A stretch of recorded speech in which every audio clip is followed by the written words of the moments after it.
Bem-vindos a mais uma aula de ciências. Eu sou a professora Jéssica e na aula de hoje nós vamos conversar sobre as reações químicas envolvidas no processo da respiração celular. Vamos lá?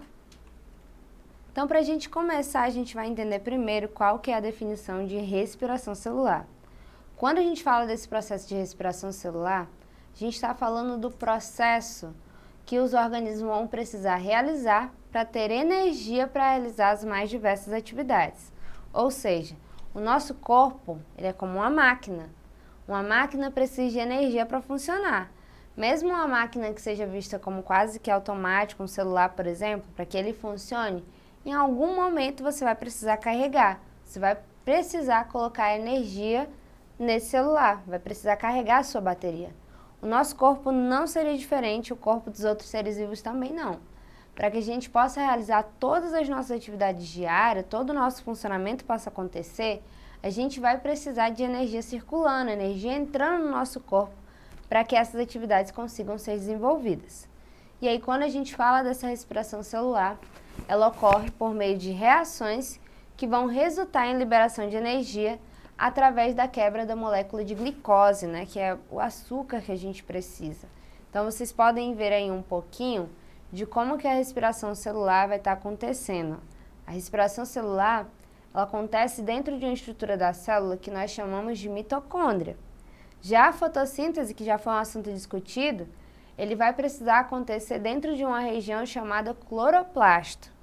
Então, são processos que são diferentes, mas que são processos que a gente vai ver na aula de hoje que são interligados, porque um processo vai depender do produto gerado pelo outro. No caso, a respiração celular vai depender do produto gerado pela fotossíntese e a fotossíntese vai depender do produto gerado pela respiração celular para que possa acontecer. E aí vamos ver um pouquinho das etapas da respiração celular.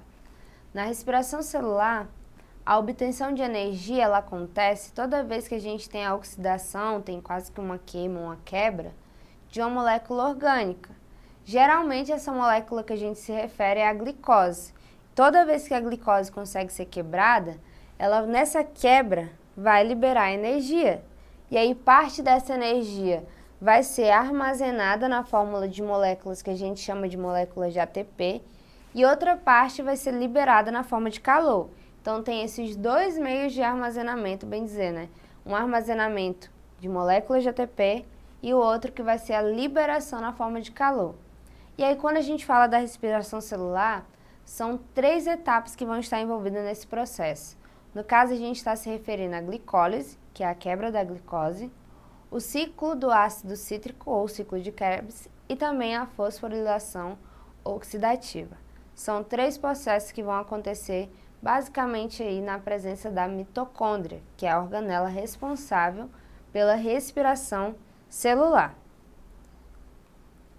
E aí, quando a gente fala sobre os tipos de respiração, nós temos vários envolvidos. Uma respiração que nós temos aí, para começar, é a respiração anaeróbica, que inclusive não é o tipo de respiração que a gente faz. A respiração anaeróbica é aquela que não necessariamente vai depender do oxigênio para acontecer. E aí nós temos os seres anaeróbicos obrigatórios e os facultativos. Os obrigatórios são aqueles que não dependem de jeito nenhum do oxigênio. Já os facultativos podem ser que uma hora precise, pode ser que não. Para ele, o oxigênio é um fator que pode ou não ser usado. E aí dentro da respiração anaeróbica também vale a gente trazer que nesse caso, a energia gerada vai ser bem menor do que a energia gerada pela respiração aeróbica. E no caso da respiração anaeróbica, a gente tem um chamado receptor de elétrons, que não é o oxigênio. E aí, dentro da respiração anaeróbica também, pode ser que a gente tenha o processamento de uma outra coisa. No caso, pode ser que aconteça aí o processo de fermentação, que também tem uma subclassificação. Nesse caso, a gente vai ver um pouquinho aí dos tipos de fermentação, a começar pela fermentação alcoólica. Através da imagem que aparece para você, já dá de entender um pouquinho, né, da onde que a gente pode observar essa fermentação. Primeiro, lembra que qualquer tipo de fermentação é um processo anaeróbico, ou seja, é um processo que eu vou gastar menos energia, não vou ter tanto ganho assim. E nesse caso, a fermentação alcoólica é onde açúcares vão acabar sendo convertidos em energia na forma de ATP. E como resultado disso, eu vou ter o etanol e CO2. E muitas bebidas alcoólicas são feitas por conta desse processamento de fermentação alcoólica. Outro tipo que a gente vai encontrar, né, não é só a fermentação alcoólica, como eu já disse. Outro tipo que a gente vai encontrar de fermentação é a fermentação acética. Nesse caso, a gente vai observar a fermentação acética na produção do vinagre, tá? Para que o vinagre possa ser feito, ele também passa por um processo de fermentação. E aí a fermentação do etanol, nesse caso, é realizada por bactérias do tipo acética. Então, o vinagre, ele é produzido a partir de uma reação química bem específica. E, no caso, ele vai precisar da colaboração também aí de bactérias acéticas para que possa ser possível esse processamento. Outro tipo de fermentação que a gente tem é a fermentação lática. No caso da fermentação lática, ela vai precisar açúcares que vêm lá da galactose, que é o açúcar que a gente vai encontrar em maior quantidade no leite. Na quebra de glicose desse açúcar, a gente não vai ter a formação de NAD, e sim de ácido pirúvico, ATP e NADH2, como vocês podem ver aí, tá? Então, é um tipo de fermentação que também pode acontecer. E a fermentação lática é onde eu observo, por exemplo, aquele leite fermentado, que são lactobacilos vivos, né? Aquele leite fermentado vendido em farmácias, em supermercados, ele é um exemplo de fermentação lática, que é feita através aí de algumas bactérias também.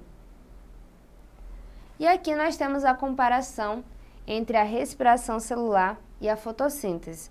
Lembra do que eu falei para vocês lá no início? Respiração celular e fotossíntese são processos independentes. Mas apesar de serem processos independentes, são processos que são, de certa forma, interligados. E por que vão ser interligados?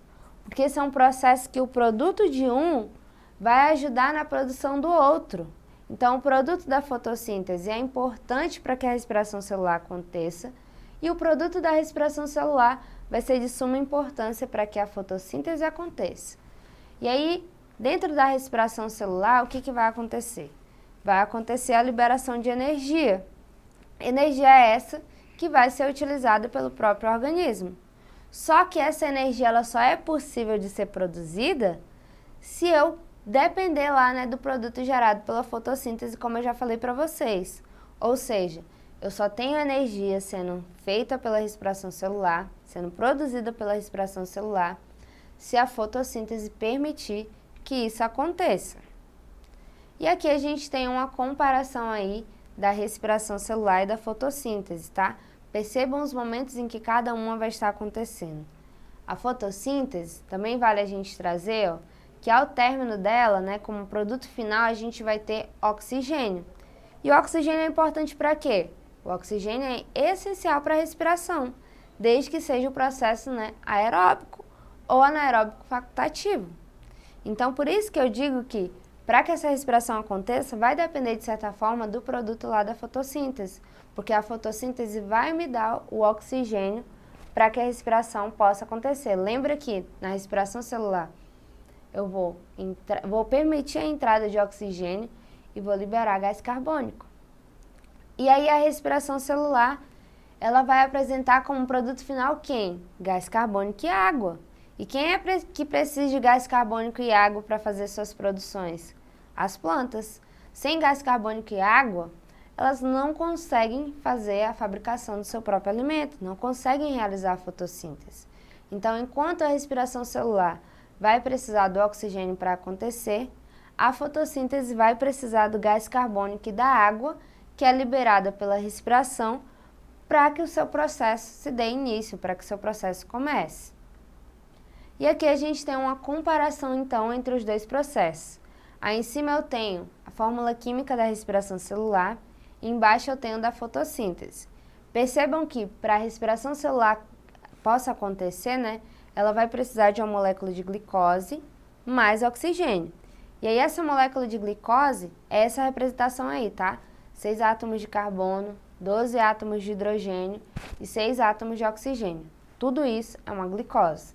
Então, eu junto a glicose mais oxigênio, como produto final, eu vou estar ofertando para o ambiente CO2 e água.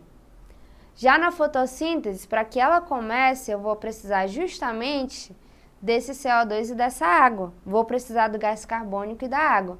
E aí, a partir do uso do gás carbônico e da água, consegue-se, produzir glicose e liberar oxigênio. Então, se eu fosse fazer uma brincadeira com vocês de ligar os pontos, eu ligaria da seguinte forma, O produto da fotossíntese, ele vai vir como início do processo da respiração celular. E o produto da respiração celular vai ser o início da fotossíntese. Porque para que um e outro aconteça, eu preciso de elementos bem específicos. E aí, para a gente fechar um pouco a nossa aula de hoje, a gente vai começar a trabalhar então os nossos exercitandos. Na primeira questão, a gente tem o seguinte: a respiração celular é um processo que garante a produção da energia necessária para a sobrevivência dos seres vivos. Analise as alternativas a seguir e marque aquela que não indica uma das etapas da respiração celular. Letra A, glicólise. Letra B, fosforilação oxidativa. Letra C, ciclo de Krebs. E letra D, ciclo de Calvin. Ou seja, qual dessas não está envolvida no processo da respiração celular? Nesse caso, ciclo de Calvin. Em nenhum momento eu falei para vocês na aula sobre o ciclo de Calvin. Falei sobre a quebra da glicose, falei sobre a fosforilação e falei um pouquinho sobre o ciclo de Krebs.